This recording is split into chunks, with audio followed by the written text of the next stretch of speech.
Family, welcome back to another episode of Financial Freedom. I am your host and accompaniment on this journey, Derek Brown. Look, I have to say thank you, like I always do. We started in March 19th, 2020 to inform and inspire. And since then, y'all have not let us down. We went from one show to 35 shows, from a few views to over 45 million views. So without you, we wouldn't even be here. So I have to say thank you. I have to say thank you. You can find us on Roku. You can find us on Instagram. You can find us on Twitter. You can find us on Facebook. You can find us all under one handle at The Hope TV. One word, all caps. At The Hope TV. One word, all caps. We have a great show for you today.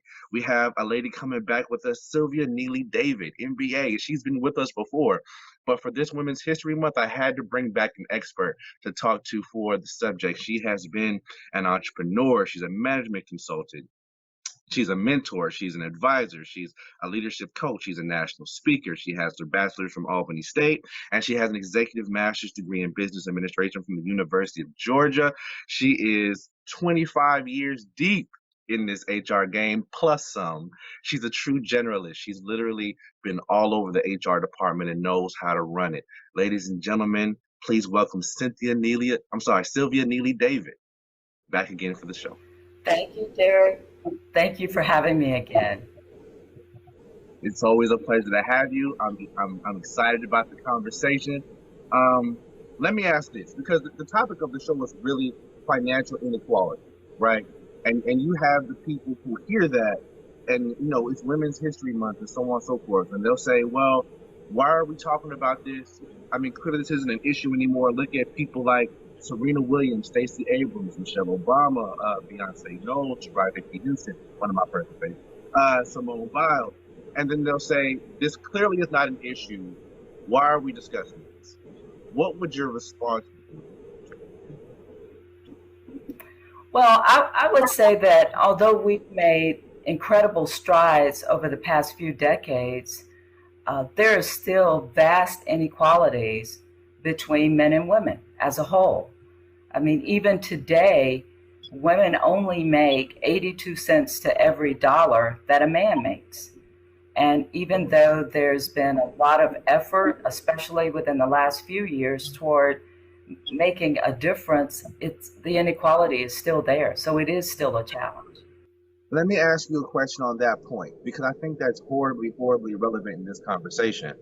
We've seen coronavirus take the world by storm, right? We've seen people have the ability to work from home, whereas before people have been like, oh, no, you can't do that from home. You can't do this from home. You can't do this. I mean, if you're pregnant, clearly you're going to be a liability. But we see all of these adaptations made for COVID, and a lot of these excuses are out the window. So commenting on those prevalent stereotypes and stuff you just mentioned on, as an HR person, how have you seen that 82 cents on the dollar justified? Well, a lot of times it's not justified. And unless you're in a company who has an active human resources department who's taken a conscious look at things like opportunities, visibility for both men and women of color in every range, unless you have an HR that's well versed at looking at those kinds of equal opportunities, it can get missed. And so part of what I've tried to do as a chief HR officer is make sure that we have the right programs in place that view people as people, that there's no particular view that any gender, race, or any other component is more important than the other. And when it relates to things like pay, if you have a compensation program in place where positions are, they are titled appropriately, they are benchmarked against a market, and you have the appropriate market analysis that's happening on a reoccurring basis about every 3 years. You have an internal compensation program that's rewarding people based on factors like your work experience, your education, whether it's directly related experience or indirect experience, but it's fair across the board, then Right. you're less likely to have these glaring inequalities around pay. And Right. more companies are doing that. You're hearing it every day where more companies are coming forward and saying, we're going to have the right program in place. We're going to pay people based on these factors, and these factors do not take into consideration race, gender, sexual orientation, or any of these other areas where you can be biased. Okay. That's amazing, and I would love that. I would love that. Here's the thing: there are sometimes even as a male, I haven't heard of some of those programs. So I'm wondering how prevalent they are. But I'm really wondering if a woman is coming into this space and she feels as though she's hit a glass ceiling, how does she advocate Mm-hmm. for herself? How does she move into HR and say, look, I don't know if you have these programs in place. I don't know if you can get these programs in place. How does a woman advocate for herself to be able to get those metrics in place, to be able to make the appropriate amount that she should make? And then I also am curious about, this is my, I don't know which order you want to answer this question, but you mentioned title. How important is your title in getting the appropriate pay that you deserve? Well, it's a couple of things. I'll take the last question first. The titling has to do with the actual role that you're playing. So when we go out and benchmark jobs, yes, we use the title, but we also look very deeply at the job description because it tells us pretty much the depth and breadth of that role. And so it's not just the title. And when there's recommendations for title changes, we make that known to the employer. And as a consultant, we come in and we say, that particular role, based on how it's written, is appropriately matched to this role in the market. And so the more prevalent title is XYZ. And we share that with them, and that we would recommend that you kind of mirror the market in terms of your titling or your job architect. And so we do that. But sometimes companies reward their employees with a title, and it's confusing to the employee because that employee takes that title and go out and try to do some preliminary benchmarking, and they find out that, oh, I should be paid $100,000 more than what they're paying. What that person is not doing is really looking at the scope of the role and the full depth and breadth of it, because they just may not understand those kinds of things about compensation.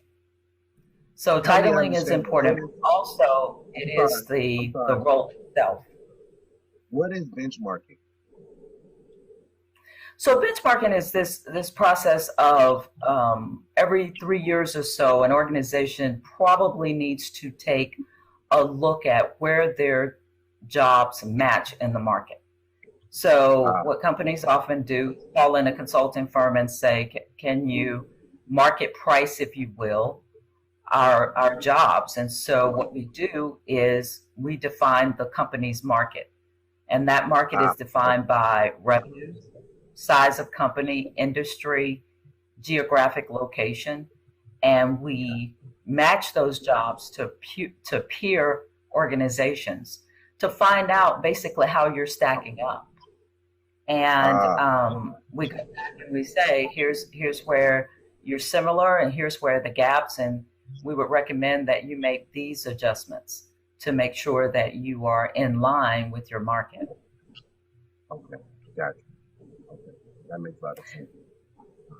So your second question about how do women advocate for themselves? Basically, if you feel like you don't have the appropriate job title, job grade, pay, and those kinds of things, you really have to do the research. You have to go out on your own and find out, using your job description and your title, and find out what peer organizations are paying their people. And a lot of times you have to do that through informal networks.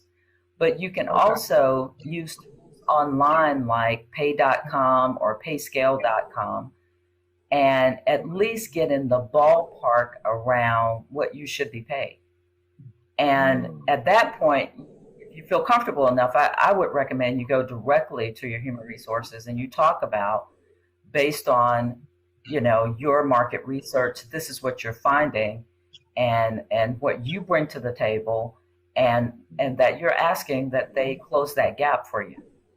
But in terms of pushing that forward, it's always important that you have in an organization both a mentor and an advocate. And sometimes they can be all in one, and sometimes it's more than one person. And Yeah. that advocate is someone who, at the C suite level, has the relationships to be able to say, Mary Smith is a hard worker, and I'm seeing her as a rising star.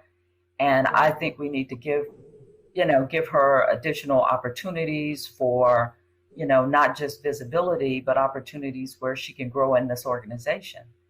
And right now, she's having a challenge around her pay, and I'd like for us to take a look at it. And if Mm. that C suite person is saying that to the CEO, the chances of Mary getting an opportunity to have her salary reviewed are much greater. Ah, okay. So once you have a mentor in that space, you have someone who can help you advocate on your behalf. So let me Absolutely. ask you, let me ask you this: how does one go about getting Sylvia Neely David as her mentor with all this greatness that she has? I distinctly remember hearing a conversation while I was signing on to this interview of someone who thinks you're fantabulous. So how do we grasp that mentor, right? Like if a young woman sees, and I've had this question myself, even as a young man, like, because sometimes your mentor, you may view them, you go, man, they're awesome, they're great, they've done all these wonderful things. Mhm. I need them in my corner, but they're also like yourself, heavily sought after. How do we, Mhm. get into that to the midst of that mentor to be able to say, I really need your advice, your leadership, your however we phrase it, and Mhm. not necessarily be a burden on our mentor. Because I think we forget sometimes that our mentors have challenges. They have responsibilities and obligations Absolutely. too. So we don't want to be an obligation to them, and we don't want them to be a leech to us. So how do we get somebody like you and say, hey, I need you in this space. You're everything you have. I need that information. I need your expertise. Well, I think you have to have some awareness around your community, have awareness around your area of expertise to be able to pick Mm-hmm. someone that Right, you feel like could guide you and mentor you.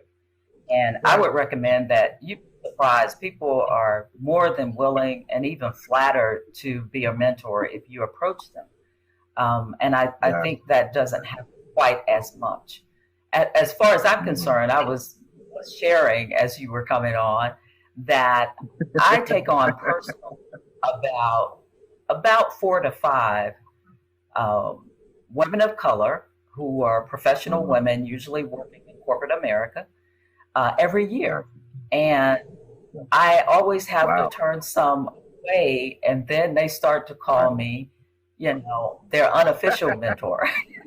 So I have that challenge, but also part of what you heard me saying is, if stay tuned, I'd like to come back at it some other time and talk about some additions to the service offerings with our firm, where we're going to dedicate more of our services toward mentoring professional level women and men. Because we're recognizing, especially with women and men of color, that they're just not getting those opportunities internally, and it Mm. is just critical to their success. And so we're going to be enhancing some of our services to try to address that need. That's good to know. That's really good to know, actually. Let me ask this. With that being said, sometimes women and men are of color are not getting the appropriate opportunity. But let's focus on the women per se.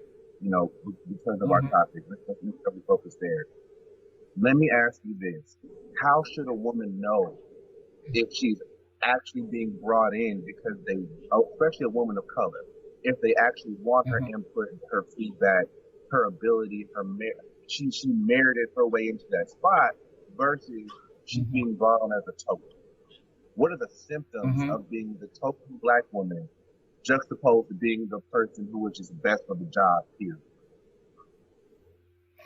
I think you'll be able to sense that when you are in a situation where your expertise and the knowledge that you bring to the table is valued, you'll be able to feel it. They will bring you in and they will ask, like I'm often asked, Sylvia, we're trying to do XYZ. What do you think of that? What's been your experience? They will literally ask you that. In the opposite situation where you're just being brought there, you don't get asked. You have the position, you have the title, you might even have some signature authority in a corner office, but you're just Right, there, and that can be frustrating. But even right, when you're just there, I think it's our responsibility to go the extra mile to share our expertise, our voice, and what we bring to the table. And you might have to go, you know, kind of against the grain a little bit to get that information out. You might have to get your mentor or advocate to help you figure out how to be able to share your experience and expertise and lend it to that organization, because I think it's a great thing. Let me ask you this, and we're winding down on time already. I want to make sure I get a couple more really good questions. And I had a friend of mine. She was up northeast in a particularly racist area. She was really struggling up there, and she found herself often frustrated. Um, when she heard her voice, when she did go against the grain, she was often looked at as if she was out of pocket. As if she was being overly aggressive. How would you suggest that a woman battles, maybe not battles, but confronts that issue while still asserting her professionalism? Because there are, like you said Mm-hmm. earlier, there are stereotypes and ideas in our culture that abound, especially when a woman is just trying to show a sense of leadership and take her rightful position that she was hired So there's a few things you have to do, Derek. And I'm going to go backwards a little bit in order to answer for. that Okay. question. As you are formulating, whether you're male or female, when you are formulating your career and you are moving up the ranks and growing yourself, it is Right. really important that you establish a brand. Mm, And that okay. brand need to speak to who you are and what you are. And you also, it needs to be reflected in how you conduct yourself. Okay. So once you've established that brand, it doesn't happen quickly, it happens over time. Once you Okay. establish that brand, when you're dealing with an issue like this that's very complex and oftentimes emotional at the time because it's offensive the way you can be treated, Right. I think Right. what you do is you address the issue, you address the situation, and you're mindful of that brand that you develop for yourself. So if your Mm, brand basically says you come off as a professional, but you do address issues, you address them directly and head on, then you act in that manner and you deal with it. And of mm, course, there's always going to be people who say, "Well, she's just angry." Um, right. your Right. brand can withstand two people saying that, because there will also be a few people in the room who say, no, that's not true now. That's not fair, because I've watched Mary for 15 years and this is how Right. she's conducted herself. So there is Mm, something going on here, and I think it warrants looking at. So there's always going to be somebody in the room who can refer back to your brand and behavior over time and recognize that this is not just you being the angry person. Right. But there is a way that you address these issues, and you have to manage yourself. And that goes back to this emotional intelligence conversation you and I keep brushing up against. Yeah, I was just thinking Around about being, that. The moment you mentioned it, I was just thinking about that conversation we had. The moment you mentioned that, because it's critical that you have that emotional intelligence. And if you don't have it, that you are working with someone, to get better at it. So you have to have the emotional intelligence to be able to address an issue, stay within yourself, but make it very, very clear what's happening, and that you see it, and that you're prepared to deal with it. So let me kind of respond back to that, because and you tell me your thoughts on this, and I got one more question, and then we'll probably wind up wrapping up after that. But I realize as a male, as a black male, right? I'm 6'3", I'm 230 pounds. I can be perceived as aggressive even when I'm not trying to be aggressive, right? So Exactly. I can only imagine how much more a woman may have to go through, a black woman at that, with all the stereotypes that may abound in a leadership space, especially in a male-dominated space like corporate America. So when it seems like that our level of emotional intelligence almost as higher than your average person, because we're also accounting for the perceptions that may not also be true. Like at what point are we just walking on eggshells? And how do you is that fair? How do we navigate that? So one of the things that we have to do, and this is the work that we have to do personally with ourselves. And sometimes it takes some help externally, with whether it's mentoring, counseling, or whatever, but we have to become comfortable with ourselves. And on top of that, then we have to be self-aware. And so, yes, it requires that emotional intelligence. But when you have the emotional intelligence and you are confident in who you are, as my dad used to say, you can walk heavy. And what that means is you can be yourself and understand that, yes, there'll be consequences, but you can withstand those consequences if you know who you are and you have a really good grasp on your own self-awareness. You know how you are projecting yourself. You know that you understand the energy you're putting off. You understand your executive presence. But yes, you have to manage all those things, but you don't want to walk on eggshells. If it's putting you on eggshells, then you might have to withdraw and try to get some additional guidance. But is it stressful? Oh my goodness, Derek, it is extremely stressful, because you're being asked basically to walk through the raindrops. And that's almost an impossible task. Really though, like that's insane. That's insane. Yeah, it is. And what it does is it causes all these stresses and pressures on men and women, and especially women. And you see the rise in women with heart conditions, which is why all of us are wearing red and trying to bring awareness to it. But we are leaving this world over the stress and pressures of some of these kinds of conversations. Yeah, definitely. Let me ask this, because I've heard this from some brothers who I engaged a little bit about the topic. How do men support, black males support black women, or just in general, how do men support women who want to ally with them in this space to help promote their prosperity in every area? How do we ally in that space? We just, you shut up and be quiet? Or is it that we take the advocate role? How do we ally with you? That is a wonderful question, and I know some of those allies, and I've had them in my lifetime. And fortunately for me, I'm married to one, so I think that is always helpful. Right. when men see these kinds of things, first of all, they have to become aware, because I think sometimes as uh, men have their own challenges, whether they're men of color or not, and so they're dealing with their own progression within the workplace, and so they really have to become aware of these issues and be able to identify them when they're happening.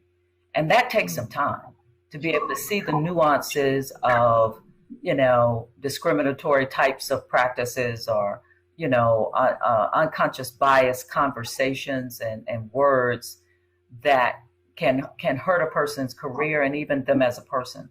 And once they become aware, be that advocate to step up and say, to the coworker, that's not what she was saying, and that's not the right way to see it. Here's an example of what she's trying to say. And it will be heard differently from a male, regardless of race, and give some insight to where the woman actually is and what she was trying to convey. And I think that's really important. It is priceless to have that advocacy. So should I as a male, right? So let's say hypothetically me and you were in a room and someone hears you say something and I know it wasn't received how you meant it. Should I wait for you to say, Derek, would you mind talking to so and so? Or should I take it upon myself to go, let me go speak to so and so because I know they didn't receive that right? Where, I think it should how be do a I make sure natural I'm not progression. overstepping my bounds? I think it should be a natural progression for that male to go ahead after the fact and make that correction, whether she says anything at that moment or not. If she doesn't, I think before leaving the room, it would be a good idea for that male to kind of walk over and say, I know she didn't mean it that way. Here's a way to kind of understand what she was trying to say, knowing that it might be taken differently by you. I think you should immediately become that advocate, because remember, I'm asking males to be a little more self-aware about those things and feel free to act upon them. And then you can circle back and say, I heard what you said, and this is what I said after you left the room to support you, because I understand what the message you were trying to convey. Gotcha. That's always good to know. Because I've definitely heard those men before say, I'm not exactly sure what I should and should not do. I don't want to overstep my bounds. I don't want to make her feel like she needs my help, but I want to be of help. It can be a very mixed emotional space for some guys. So you're right. That is kind of delicate. Yeah, it's weird because we don't want to be the bad guy. But we want to be on your side, and sometimes I've heard men say, "I just don't know how." Exactly. And then I've seen men act on the snap and make things worse than what it was. So sometimes I've been like, "Yo, just talk to her first." But at the same time, I think what you said was very critical in the idea that it should be a natural evolution of that awareness to the point where we know kind of what's going on, to be able to say, yeah, this is what you meant, this is not what you meant, and I know she's okay with me saying these certain things. So thank you so much for that. That's very helpful. You are quite welcome. Thank you. Miss Sylvia Neely David, where can we find you and your consulting at if we need? Well, I can be found on LinkedIn at Sylvia Neely David, linkedin.com, and then Sylvia Neely David. On Twitter, I'm at Sylvia Neely1. And then, of course, the organization is HTC Advisors, which can be found at www.htcadvisors.com. Got you. Again, thank you so much for being here. It's been a pleasure. Thank you for coming back. We know time is valuable, so thank you. Thank you. It's been another great conversation, Derek. Thanks for having me. Thank you so much. Thank you so much. Ladies and gentlemen, this is another episode of Financial Freedom. Thank you for taking the time to join us, and I look forward to seeing you again. As always, be safe out there.